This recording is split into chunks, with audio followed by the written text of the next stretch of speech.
Hey everyone, this is Kristie Mathews, and welcome to another episode of Business Share Friday.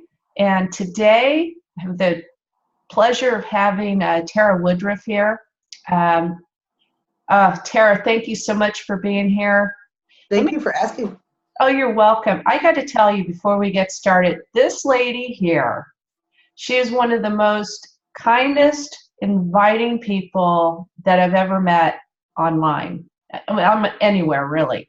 But when I came online a few years ago and kind of made my way into the community that we both kind of are a part of together, there was Tara, and just invited me into her group. And I learned so much from you, Tara, and I just really appreciate you and appreciate you being here today. So thank you so much. That's really nice. So, hey, it's true. It's true. I see how many people you help. So anyway, being that we're talking about that, tell us a little bit about yourself, Tara. How did you get into this space? I mean, what made you to decide to come this way? Well, my whole like growing up, I was always like in the hospitality restaurant industry. And when that kind of transformed for me from being able to make, $1,000 in a weekend bartending to how can I make someone's day better? Yeah.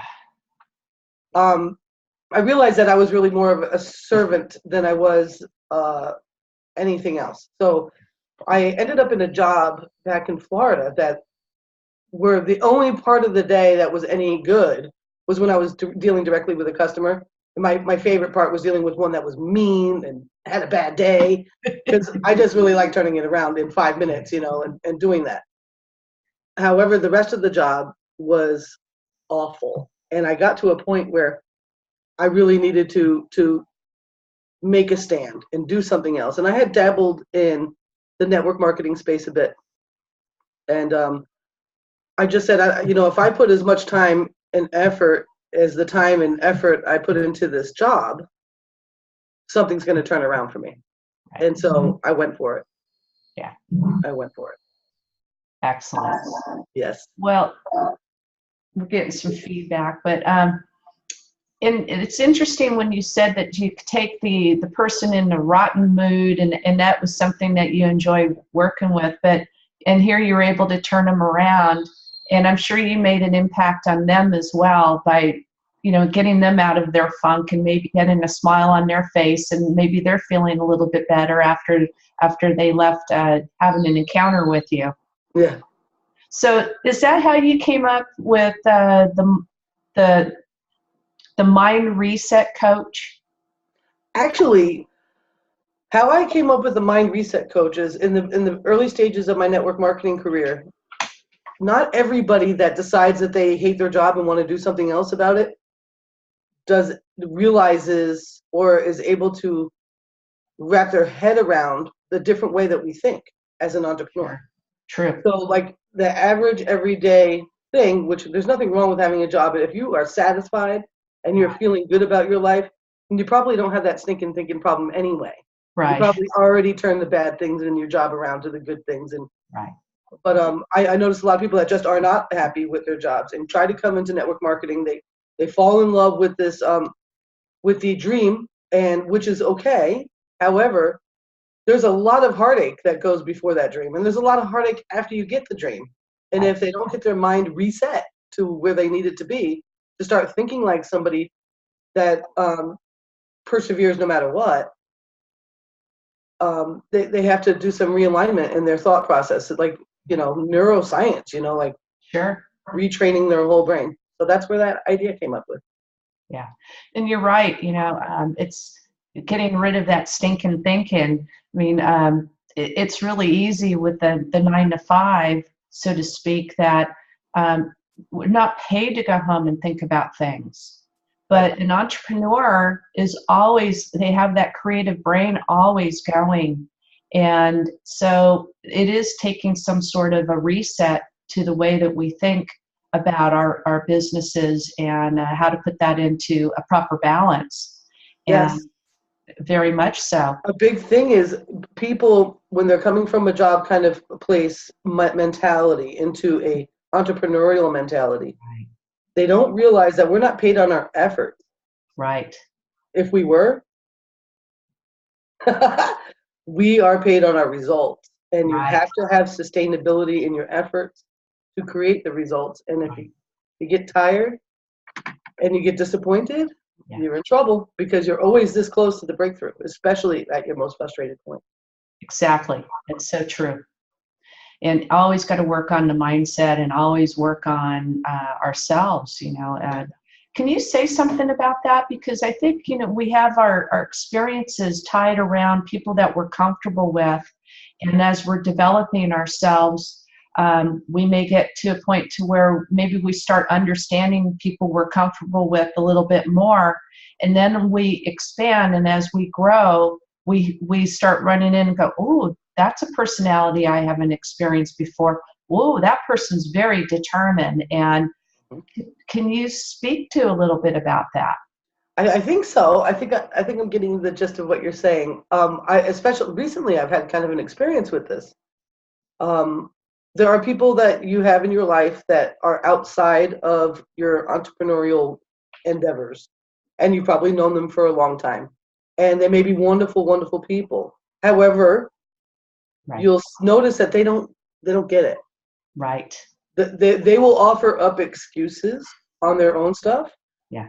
Way frequently, they'll complain easy. They'll point things out that are, and as you start to grow and you either start ignoring that aspect of the person or you remove yourself from that. Right.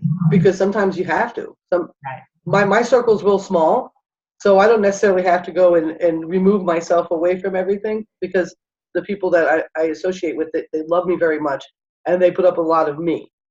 However, when I'm meeting new people, especially online, when I meet people in regards to business, if I was to add someone new to my life, I wouldn't add those aspects. Right.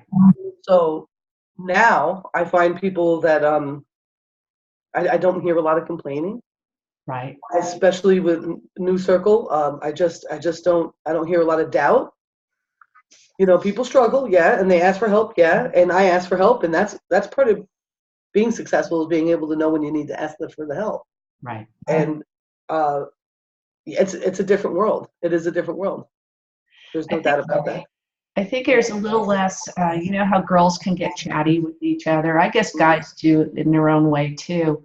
But I find that as we're growing and our sphere is getting bigger, there's a lot less of that chatty bitchiness going on, if you will, but more of I think because there's a mutual understanding, there's a mutual development that's been going on to even be able to get to that particular level of understanding. So it is quite an evolutionary process, isn't it? Yes, it is. I find it funny because I've experienced over the years some people in our industry or in our movement forward that are absolute drama queens. Oh, yes. And they thrive on that long thread complaining about somebody or something, and I love Facebook because there's a block button.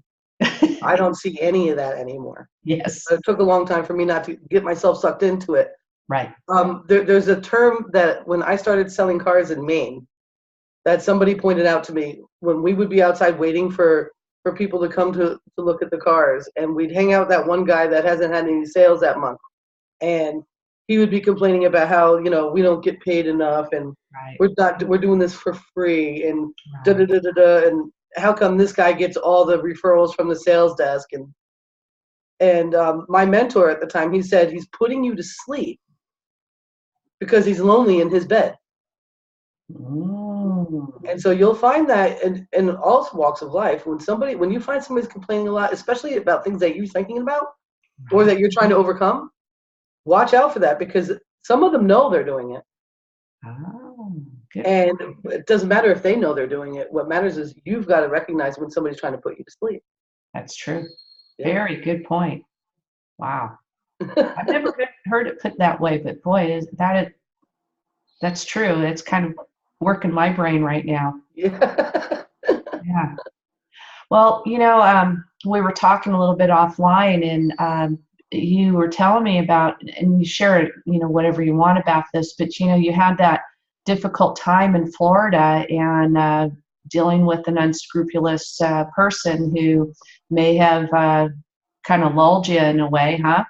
Yeah. For lack of better way, and kind of put you in a bad spot. And obviously, it took the mental fortitude and the training and so forth, all the skills that you have to bring you out of it and actually, catapult yourself to a place to where you are right now. And I find that remarkable because many people don't recover from something that you went through like that. Yeah. So would you mind sharing a little bit about what it really took for you to overcome that and get to this next spot? I mean, what was that mindset all about? I had to get iron strong. We went through some incredible experiences. We got involved in a lease option with a couple that I don't think that they started their career in the flip industry in Florida as unscrupulous people. I think 2008 hurt them, and they started dealing with unscrupulous people to make these real estate things happen. Right. And they ended up with, I don't know, 15 homes in my town where they had people in a rent-to-own situation. And the day, I think it was like a week before Christmas, after I'd been there for a year and a half, they came to me and they said, we're walking away. They did offer a quit deed. At the time, I did not know that what I ended up learning about that, and that I should have done that. That would have been my house, and there would have been nothing anybody could have done about it. But it brought us through a series of events, and over time, they abandoned the property. They did all this. I did everything I could to get out of there. I had good credit, and I tried to buy a house straight up with a mortgage and so forth. And the last thing that I needed that the bank wanted was, because time had passed since the time they abandoned the property. And the time I was getting that loan, it was like 6 months later, and they said we needed a letter from them saying that you indeed paid on time. And I did. And she told me, no way. And that was it. I was in contract on that, and it was just like, oh my gosh. And we went through a lot of really, really hard times as a family. Thank God Stella wasn't around yet. It took until, oh gosh, let me see. We went through a year without lights in Florida. So no AC and no heat. And that was the last winter that we had. So the winters in those days were like 40-degree nights, 50-degree days. That's cold for Florida. It's a whole different kind of cold than it is up here. Sure. And we went a year without running water. We had our neighbors putting the hose through the fence so we could fill buckets so that we could clean ourselves. I was trying to run my business. I was completely shell-shocked from the job I had, so it wasn't like I tried to get work. I would go and get the part-time work, and I just could not. There was like this thing that happened where people were seeing me for my situation and not for who I was. Right. And people don't like it when people are down. You become a liability. So nothing lasted long. So my mother, she drove a cab. So she used to pick me up every morning at 7:30, drive me to the town away that the library stayed open 70 hours a week. My sponsor in my company gave me a laptop, and every single day I was at that library 70 hours a week. Every hour they were open, using their Wi-Fi on my laptop, learning how to do everything wrong. And learning that when you come from a place of desperation, whether you're not publicly talking about it, they can feel it. And that's where I think that you said you see a transformation. The ball finally dropped. Things started to change. Things got better. I had things going on. I had a great little business. I was making some money, and things were all right. And the house went up for tax deed auction. Okay. And I had to either come up with the money, and I learned so much about this stuff. And if I had been paying the taxes all along, I could have filed a title on my own. However, I didn't. I was just trying to save money to get out of there so I could do something. You know what I'm saying? I was just like, but it was very stressful because you never knew. And then finally the day came where the guy knocked on the door and said, this is going up for auction. This is your procedure. This is what you can do about it. And I ran as hard as I could to try to come up with the money for the back taxes so I could get the house. And it didn't pan out. And it came down to where, luckily, I had found a place. My friend had called me. She's like, I'm going on a road trip and I don't want to go alone. She had a 3-year-old daughter. She was like, and I was like, oh my God, this is like the worst timing. And my mom said, no, you've got to go because you got to go see. Because either we're going to get into another spot just like this down the street, or we're going to do something different. Something different's going to happen. I came up here and I was like, this is what living's all about. And, it's the country. We talked about that. And it really, having the pressure of not knowing when something awful is going to happen is so much easier. Being down and out is underrated. And I hope people, if they get anything from this, if they're seeing something snowballing in their life, do something about it. Because going all the way down isn't where it's really hard to climb up out of that. Yeah. Most people probably, I don't know a lot of people that could have. Well, it's sometimes landing on our face is what gives the reality check. And, I was in the real estate business I'm still in the real estate business, but not in the same capacity for, over 25 years. So I'm feeling what you're talking about because 2008 was a very difficult time. Yeah. And we saw the market changing in 2006. There was an indicator it was coming, and the boom lowered in 2008. And we lived in a rural community as well at the time. Mm-hmm. And boy, there was a lot of hurt. And I ended up falling on my face from having an injury that occurred. Long story. It's not for this place here anyway, but I got to experience what you were talking about. Yeah. But I kind of wallowed in it for a while. And that's really how I migrated over to the social media world and kind of got to redefine myself. That's how we met each other. Mm-hmm. And so I can totally relate to what you're saying is that reality check. This hurts. Yeah. And, absolutely. And to be able to bounce out of it is as quickly as you did is very remarkable. So, and I'm glad that things are going much better. So you've had a lot of experiences with different types of network marketing companies and interactions with their members. So I know, you're an old pro at this. You've seen a lot of this. So how would you help coach a client who comes to you and say, hey, Tara, can you help me decide what kind of network marketing company is for me? How would you help them out with that? That's a great question because I get asked that a lot. I bet you do. I do. I get that asked out. Or could you look at this and they're not even pitching. They're really, I'm making a decision. Right. Number one thing, it has to be in alignment with your ethical standards. Not necessarily in alignment with your dreams and ambitions, but your ethical standards. Because there are unscrupulous things out there. Oh, yes. You have to, if it's a product-based business, if it's like a traditional multi-level marketing where there is, there's a product involved. If you can't give it to your grandmother, do not try to sell it to your friends. Right. So that's a really good way to determine that. Because I've experienced that where I was with a company for 3 years and I was poisoning everyone that I came across. And I'm like, what is this? Like, what am I, like a drug dealer? So you've got to really, really, really, really look past the presentation, look past what people are saying they're experiencing, because a lot of the growth that people brag about is artificial or synthetic. Yeah. In one way or another. Right. There are people out there that build really, and that's you'll know. You almost get an instinctual thing for that. I also say pray on it. And I am not I'm spiritual, but I'm not religious. Pray on it. Pray on it for sure. Make sure that whatever the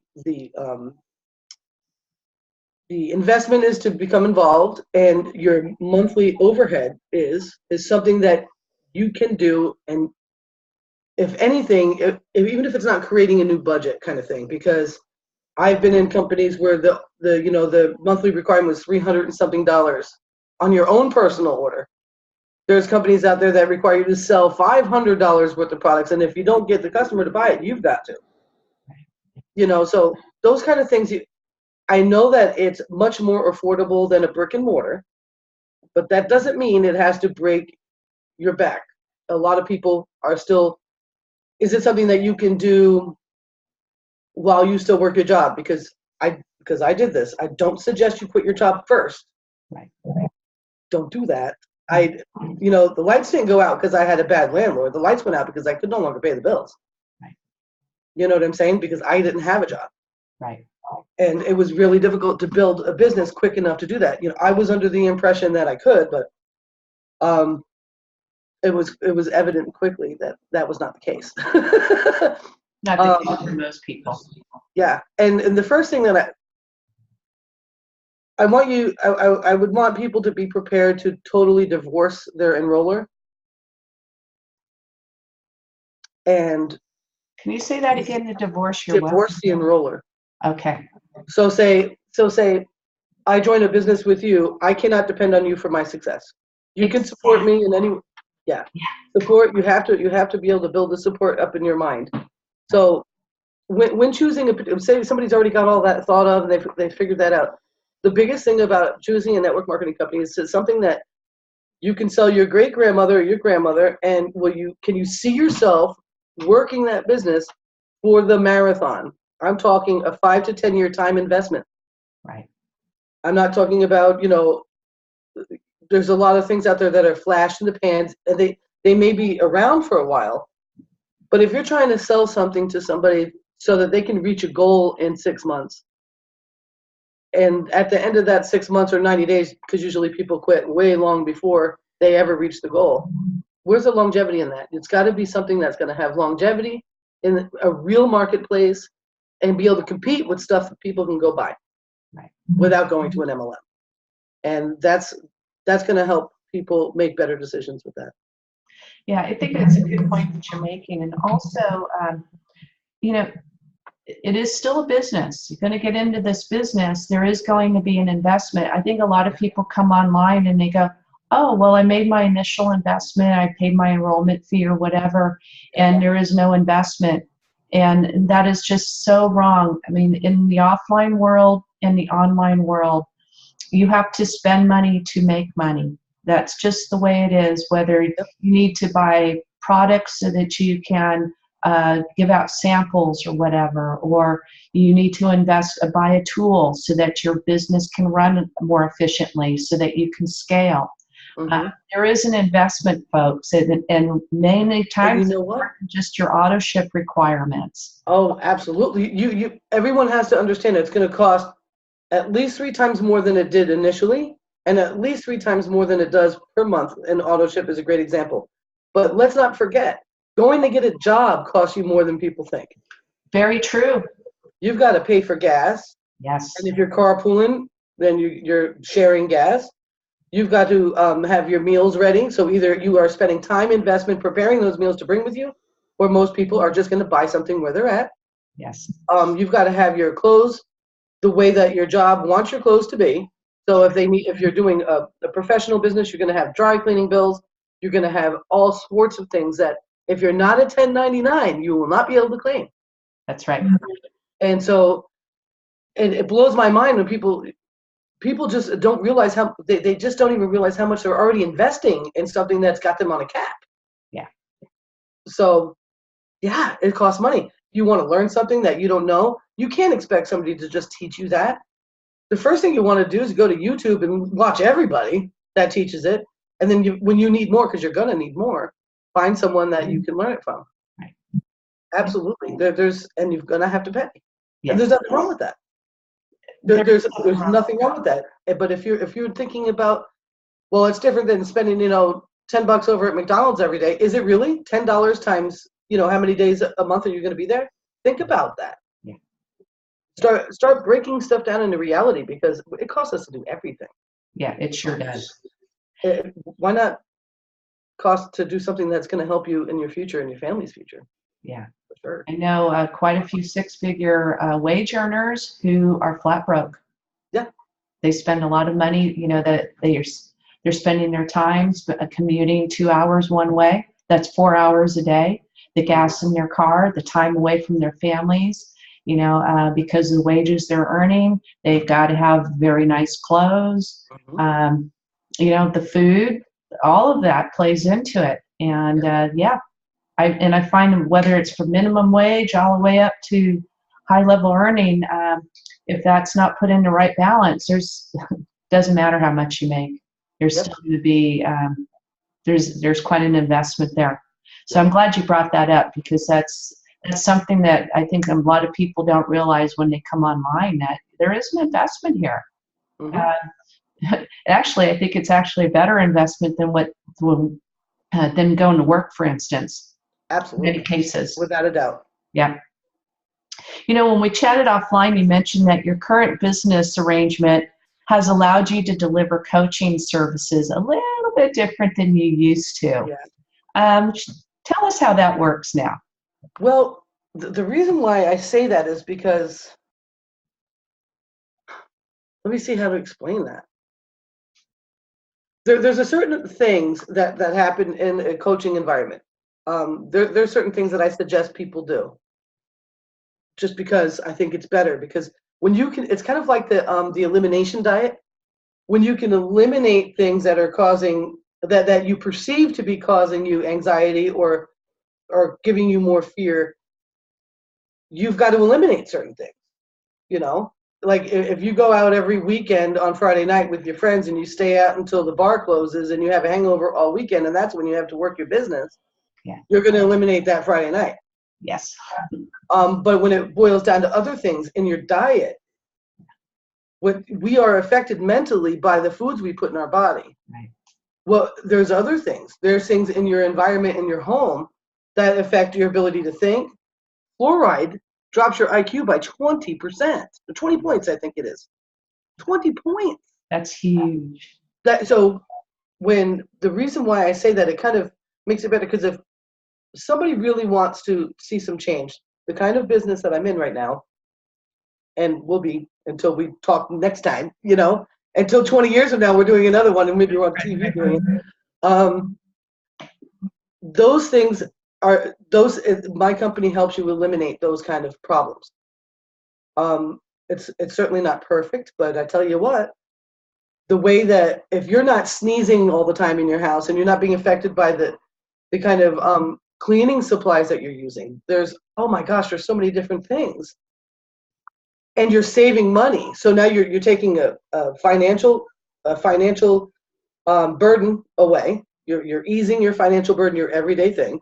You're cleaning out toxins that are affecting your mentality. Sure. And the beautiful thing about this is, if somebody that wants to be in a coaching situation with me, if they want to run a business with me, I can help them earn a significant income doing a beautiful thing, doing a great thing, helping people out.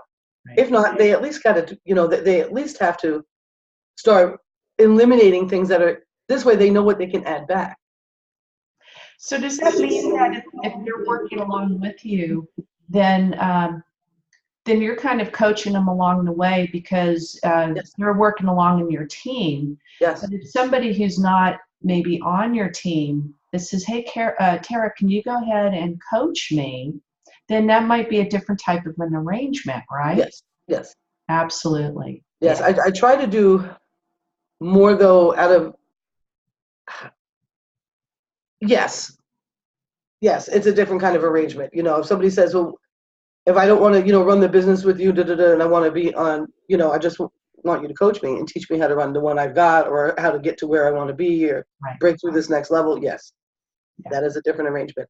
But I find that I'm not promoting myself that way right now. Yeah. And I don't think I want to. Right. Yeah. You know what I mean? I do. Okay. Cool. Well, yeah. That's kind of a form of like keeping somebody accountable and almost and I think that this is kind of what some of what things you were doing before is being an accountability type of coach. Yes. And people were coming to you and hiring you to help them with certain maybe personal development change that they needed to make. Whereas your coaching has changed now because you're actually helping people, correct me if I'm wrong, I think you're helping people, you're coaching them on how to build this particular business so that they have the successes. And I don't want to call it duplicate because a lot of people, are doing their own thing, but under this kind of an umbrella, so to speak, that is similar to what you're doing. And you can give them some coaching advice that will help them build in the same type of niche you're in. Right. Well, the one thing that's beautiful and about the company that I'm in is most of my compensation is based on mentoring. Yeah. So that's beautiful. It makes sense. And it makes sense, there's another thing that I ask people to do. I ask them to relearn how to print, like with a pencil and this is the craziest thing. Where is it? To go get paper like this that you get in school. Okay. And learn how to print again and force yourself to do that. Because there's just yes. I don't even know where I'm going with that. But yeah, there's a lot of things that I want people to do before they're even ready to hear the part that is supposed to, for sure. That's kind of like coloring within the lines and coloring outside of the lines, right? Yeah. Got it. I learned that when I used to do a lot of painting, and I always did abstract, and I always felt like, and I worked with this woman in a deli, and she did oil painting, and I never did. I did acrylic, and she was like, "Oh no." She's like, "You can't produce abstract art that's worth anything if you can't do it realistically." Oh. I was like, "Oh my gosh." So she taught me how to do oils realistically so that now my abstract had value. And I think all of us coming kind of to a basic and then rebuilding up ourselves is a huge deal. That is huge. I like that. I remember. Well, you mentioned you touched a little bit about this, about working with people and showing them that there are different types of products that you're now working with that remove toxins or help people remove toxins from their homes, so forth. You mentioned fluoride, a 20-point reduction in IQ. Yeah, and they're pumping our kids full of that. They're like, unbelievable. It's crazy. So this is pretty cool. I like this idea where you're talking about helping people save time and save money on the purchase of household goods that they're already buying anyway, and reducing their toxin exposure. So how are you doing that, and what are the benefits for someone who wants to transition to that way of shopping? What are the benefits? Sure. Well, golly, there's all sorts of benefits. When you know that you don't have to, especially for an entrepreneur that's spending a lot of time in front of their laptop, or maybe they're like I was a few years ago and didn't have the money to put the gas tank to go somewhere to do this kind of thing. Good point. Good point. I mean, it comes from all ends of the spectrum. It saves time because you're able to go into one place, find what it is you need, and go ahead and that gets delivered to your house. So you're not going to a store? No. Nice. Yeah, and that's really popular. I mean, people will pay premium money to have companies send them pre-made meals that they can prepare with their family. So, and that's a whole nother thing. That's an additional expense. It sure is. So, it's as far as like, what are the benefits of that? Oh gosh, it's almost, it's silly not to try. That's. One thing that drives me nuts is to go, to Walmart or Target and then you walk out with a cart full of stuff that you. Well, that too, and just maybe could have been purchased at another time. All the people and the craziness and the lines, and I don't know about your stores, but here it's just like there is a long line and there's not a 3 is a crowd where they open up another register. you're going to be waiting some time. So that, there's that time investment. And then, it's the cardio. There's safety. We don't even get to have bags at the store anymore. We have to bring our own bags in. So that is another challenge where you have to unload a lot of stuff, put it in your car, and then unload it to get it into the house. And it's so frustrating. Yeah. So there's another thing about that too that I just thought of. Your parking lot is a dangerous place. It sure is. People get their cars stolen. Yeah. People get their stuff stolen, their pocketbook stolen. So outside of, just our own personal, like being annoyed at being online or buying that file cabinet when we were really going for a loaf of bread and a gallon of milk, that kind of, it eliminates that. When I go to the local grocery store, I'm supporting my local economy more because I'm going to more farmers markets. Right. I'm buying meat from local farmers because, going to Hannaford, that's the place we have here. If I do have to go in there, I only go the outside. I hit the vegetables, the meat, the dairy, I'm out. I don't have to go through all those roads and get a headache from the tide and all that crazy stuff. And it actually increases my ability to I have more time to go, hey, Saturdays, Innisburg Falls Farmers Market, let me go down there. My friend Wendy has a farm where she ethically raises pig and chicken and a couple other things, and I could buy meat right from her. Oh, that's awesome. And because I'm saving money on those personal and home care items, I'm able to afford the higher cost of buying locally grown food and meat. Yeah, it was kind of interesting because you had mentioned that the company you're affiliated with is a company you worked with in the past. Yes, it is. And My there's first one. this whole evolution where you kind of came back home. How did that happen? It's so funny. This was back in the MySpace days. Oh, MySpace. MySpace was awesome. And I saw Nicole Cooper did a video the other day live, and she was like, we were big time marketers, and we were. And a lot of those people come from this place. And a lot of people, it's crazy. I saw in the bulletin boards on the news feed in MySpace, this girl was like, work from home moms thing. And I got on the phone with them and we did everything with a conference call. And then immediately you were three-wayed into their enroller and blah, blah, blah. And I was like, this is fantastic. I can't wait. And I did enjoy it. And I was able to build quickly. Yeah. And I came into there was an issue personally and with what was happening then. And things have changed. And I'm glad that I had the right person approach me again, because I've been approached over the years. I'm like, yeah, no. Yeah. When I left, I was not happy. Yeah. And I was definitely, what they must have realized in their own way is that they were having problem with retention of business builders. I think it's almost like 87% of all people they're just customers, and that's good because that's what it's supposed to be naturally. Right. But they were having a hard time keeping people, and people that have been there since then and been there for 20. I've blown away that they ever, I can't even imagine. But how they stuck it out. Well, they stuck it out, and like you said, and things have. I mean, they made a commitment in 2016 to do something that is absolutely insane, and they've made that commitment happen. And we're really focused on customer satisfaction and retention. We don't do a lot of the things that you see a lot of people online doing. We just don't. And it's about building relationships, and all businesses are supposed to be about that. Right. So it's put me outside of my comfort zone because I like automation. I like that stuff. I love internet marketing. I love affiliate products. I love all that stuff.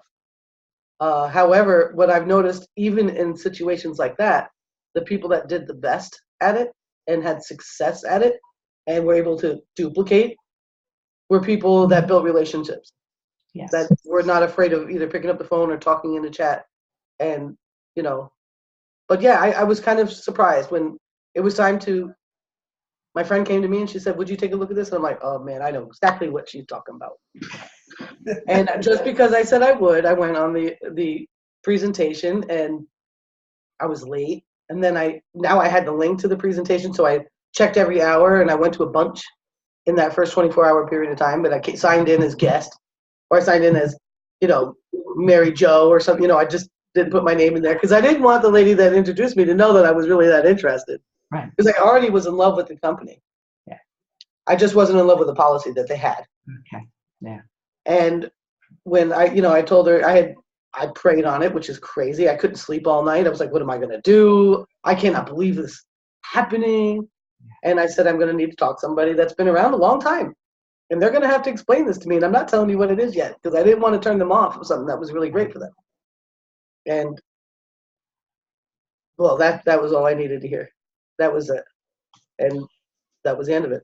And I'm so happy that that at least somebody that I was willing to look at, that I had been approached a lot. And I was, no way. I told everyone, you're out of your mind. So I'm glad that I didn't. And I think it is being affiliated with the right people.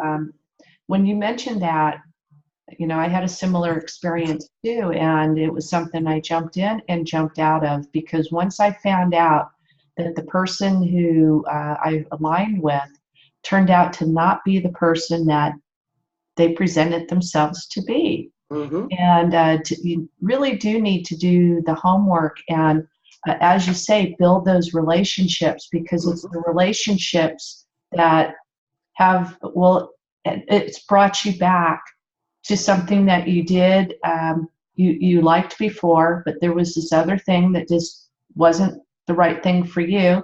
So you left, and then the right people said, hey, it wasn't the business. Mm-hmm. It was the other arrangement that wasn't working for you. And it might have been your teammates, right? Or your team alignment at that time. Well, sure. When I started asking questions about what I was having a problem with, there was no answer, and there was no way that I could have to talk about that with people that were ready to run with me. Right. As quickly as they wanted us to talk about it. Right. And nobody was willing to talk about it with me. Right. So yeah, but that comes down to also being prepared to divorce your enroller or your upline. Exactly. Because you know how many times I've joined a business with somebody that I love and admire, only for them to be gone in 30 days. Oh, it happens all the time. Then they get mad when you join something else that they're in with someone else. Yeah. Sorry. Yeah. It happens. But I don't want to. Nobody wants to jump. If you can find something that you love, stick it out. It's not if, it's when. Yeah. And it's not just the business itself. I mean, that's not what's going to do it. It's going to be your effort, what you put into it. I mean, it really doesn't matter. I mean, look at all of the industries that are out there. You would think that, oh, well, this industry is not going to do it, or this particular product. I mean, who would have ever thought about Facebook, right? Right. Exactly. Yeah. Look at the WhatsApp guy. He tried to sell it to Zuckerberg. Exactly. Well, Zuckerberg definitely bought it later. That's crazy. You never know. You never know. Don't ignore opportunity just because you're afraid of something. Exactly. Well, that's awesome. So, is there anything else you want to share with us? Something I forgot to ask you? I don't think so. Let me see. Is there anything you forgot to ask me? Because I think you hit the coaching, because I think, correct me if I'm wrong, a lot of the transition, especially coming from the work world to the online world, really takes a good relationship. Like you say, it might be the enroller. You might have to divorce from the enroller, or the enroller may not be there for you down the road. Right. But it's building those relationships and being able to be open, coached, and mentored by someone else who's willing to help you. Right. Yeah, and trust them and trust their counsel. But it's also your responsibility too to make sure that it's in alignment with what your values are, your integrity, your character system is all about. So I think that it was very, very good to talk about that, because I think that's a big part about online success. Yeah. Wouldn't you I agree? think the last thing that I want to say is that, and you'll hear it from all over the place, and maybe you just need to hear it one more time. Right. The number one thing that you work on in your business is you. Yes. Even if you don't want to pick up I like to actually hold a book in my hand. Some people do digital, some people do audio. Sometimes mixing it up is awesome. Right. Be all about getting yourself in the place that's going to help you be your own mentor. You need to be your own mentor. You have to be able to do that, especially in the beginning when you can't afford Right. that high coach. Right. Ray Higdon didn't start with a coach. No, he He didn't. worked here first, then he got a coach after he started making enough money to get a coach. Right. Some things come before the other, and the only cart that you should put before any horse is your mind. Yeah. And you have to be willing to make those changes, and you have to be willing to change things that stop you from having success. Because if you were already all good there, you'd probably be already all good where you are. True. And you're looking for change because you want something better, and it takes the same amount of time to see results as it does to not see results. The same year is going to pass. Yeah. It's up to you, and you've got to have the fortitude to do it. And you don't work on yourself in spits and spurts. You work on yourself. That's your first thing, priority. When you make it working hours, if you have a job, set your schedule. These are my business hours. Let your people know. Yes. Let your team and the people that you've brought in, these are my working hours.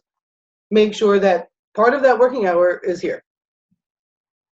I do a power hour with my team. The first 2 minutes of it is affirmations. Yeah. I get people pumped up because you can't talk and build relationships with somebody when you're worried about that light bill. Right. You can't. And everyone's got worries. All of us have stuff going on.